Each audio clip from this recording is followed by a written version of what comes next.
William Afton may have more titles than Denaryes Targaryen, but that doesn't mean that he's gonna go crazy like his dad. He's already done that. And while there is a whole load of things that we don't know about him, there are still some important things that we do. And that's what we're exploring today. Let's do it. And 10, Purple Guy. We know that William Afton is the infamous Purple Guy who was introduced in FNAF 2 and has subsequently appeared in almost every FNAF game, with the exception of 4 and 5. We know that William is the one we know as Purple Guy thanks to originally Matt, Pat, and Game Theory, who suggested that the name William Afton that had appeared in the Silverized novel would be the name of the game killer, since he was the killer in the novels. Lo and behold, come the opening cutscene for Sister Location, we hear William Afton being questioned about his design choices with the baby animatronic, and with a single line we get name confirmation. Those weren't the design choices we were curious about, Mr. Afton, instantly confirming MatPat to be correct, and boom, you looking for this? We all got the name of the man we would one day love and hate at the same time.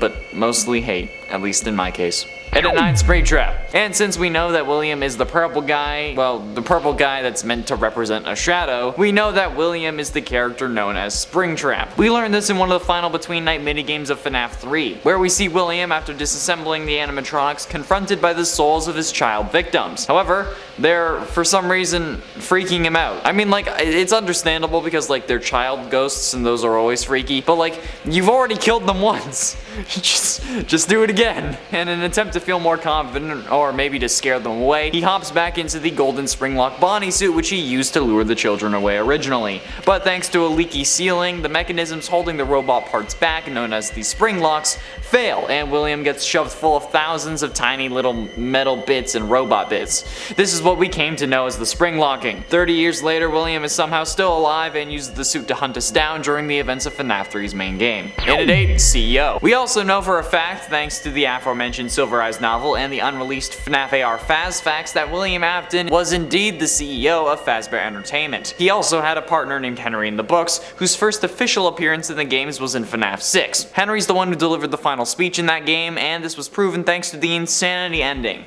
which ends up playing a voice recording that's labeled HRY and then a couple numbers, but HRY meaning Henry. However, as the CEO of Fazbear Entertainment, or at least the co-owner, William had uninhibited access to the entire network of Fazbear locations, which is what made it so easy for him to lure kids away and to know where the best places to kill them would be. I mean, I hate to be blunt by saying that, but like saying something like knowing the best places to go and do the deed, or a similar phrase, is probably more likely to get us flagged at this point. But yeah, William Afton is the CEO of Fazbear Entertainment. And 7, main antagonist. William Afton, even if he is but a single man, or I guess a single dad, more on that in a minute, he's still the driving force behind this entire series, and the main antagonist of every single game. To this day. Actually. Sure, we may have to fend off some animatronics for 6 hours, but that doesn't mean that they're the overarching antagonist to the series. None of this would be happening if it wasn't for William. It's like a D&D campaign, with William Afton being the big bad evil guy, or BBEG, while the various games and the animatronics are the individual adventures and the minions that you fight. Yes, they're also antagonists, but the big bad evil guy is the reason they're there, therefore he is the main antagonist. William, in this case, is the BBEG. Since all the animatronics got possessed because he killed the kids who possessed the suits, including his own daughter.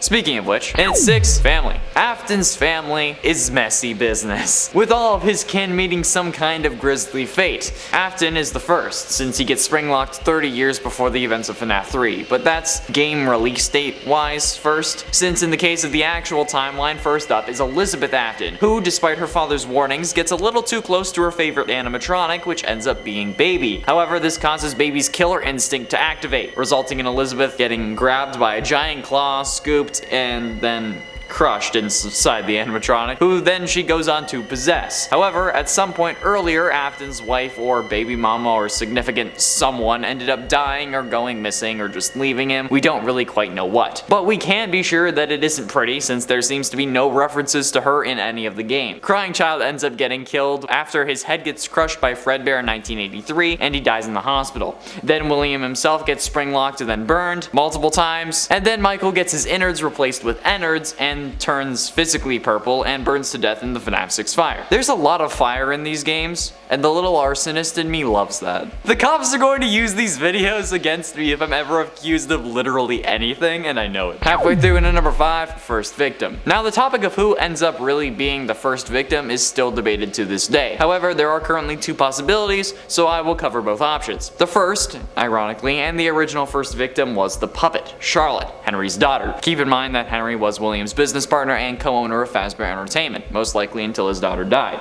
We thought the puppet was first since, well, they seemingly gave life to the other animatronics, or at least showed them how to control themselves, given that they're just intense human emotion. And the daughter of your business partner seems like a more important kill than some random kid with blonde hair. Speaking of which, the other potential first victim is Chica, Susie, who wasn't in the running until one of Withered Chica's voice lines from Ultimate Custom Night that says, "I was the first. I have seen everything." Which could mean that she was the first victim overall, but it could also simply mean that she was the first of the missing children's incident from 1985 when the original 5 animatronic victims were killed. So currently the general consensus is that Charlotte was the first overall victim and possesses the puppet like we see in the security puppet minigame, and then Susie was the next direct victim in 1985 at what would be the start of the missing children's incident. In at 4, parallels. Now I talked about how William's family suffered as much as they could, perhaps as a way to torture William just as much as his DNA. However, he seems to have quite a few similarities with all of his kids, especially in how his story unfolds. The first and most obvious one is that in The Man in Room 1280, the 3rd story of the 5th Fazbear Frights book Bunny Call, we see William in a coma after the FNAF 6 fire that was supposed to have killed him. This directly parallels to how Crying Child was in a coma post-bite in FNAF 4. We know that he was in the hospital thanks to the IV, flower, and pill Easter eggs,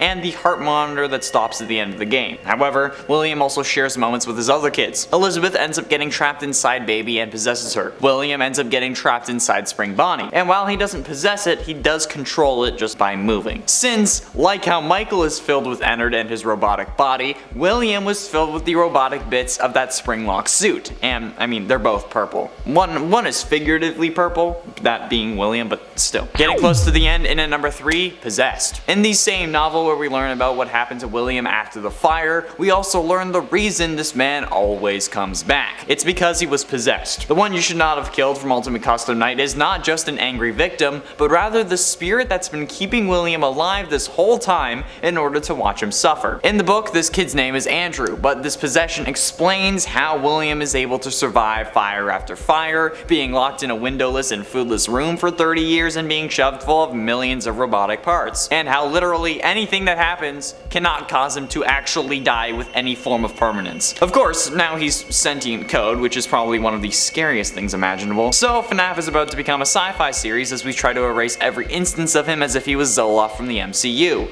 I mean, like, normal sentient robots are terrifying, especially sentient AI, but sentient AI that's literally the consciousness of a serial killer targeting kids is absolutely horrific and unwarranted. And ultimately, in at number 2, had to have connections. William is a clever man, but for some reason this guy still hides the bodies in the worst places. Sure, I don't think cops would initially check animatronics for dead bodies of missing children, but when reports started coming in about them leaking mucus and blood, I think that there would be an investigation. Plus, these animatronics are on display. They're out in front of a crowd on a regular, daily basis. One thing goes wrong and everyone ends up seeing your horrible deeds. So, in my opinion, we know that William had to be paying someone off. Whether it be the police, the courts, the state, whoever it was. Someone was getting paid to leave him alone. Because cops don't just get reports of robots bleeding where some kids went missing and they never found the bodies of those kids and then just not go investigate. Plus, even if William had cleaned out the animatronics, they would still ask why they were bleeding in the first place,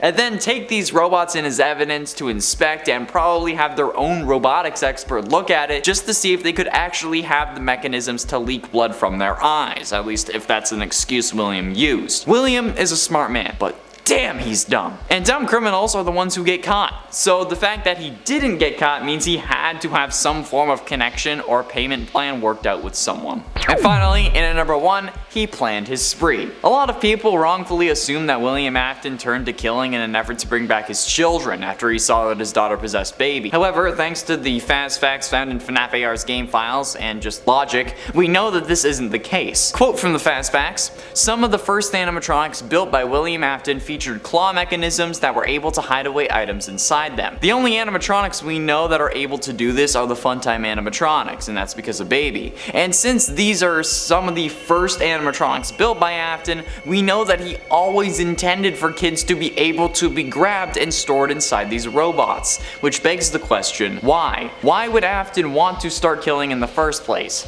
It could be because of whatever happened with or to his wife, but if someone kills out of anger, they usually want to do it themselves and not with robots who do it for them. And since Baby was built with this claw mechanism in mind, he didn't know about robots getting possessed before the desire to kill reared its ugly head, because Baby was being designed with the claw that would later then cause Elizabeth to possess her. So what could be the initial trigger? We still don't know. But what we do know is that William Afton had killing in mind way before his kids entered the fray and before he found out about possession. There we have it, friends, the top 10 scary things we know about William Afton. Who's your favorite character in FNAF? Living, dead, robotic, or not? Be sure you let me know down below. Thank you all so much for watching. I have been and shall remain Connor Monroe, and I'll see you in another video.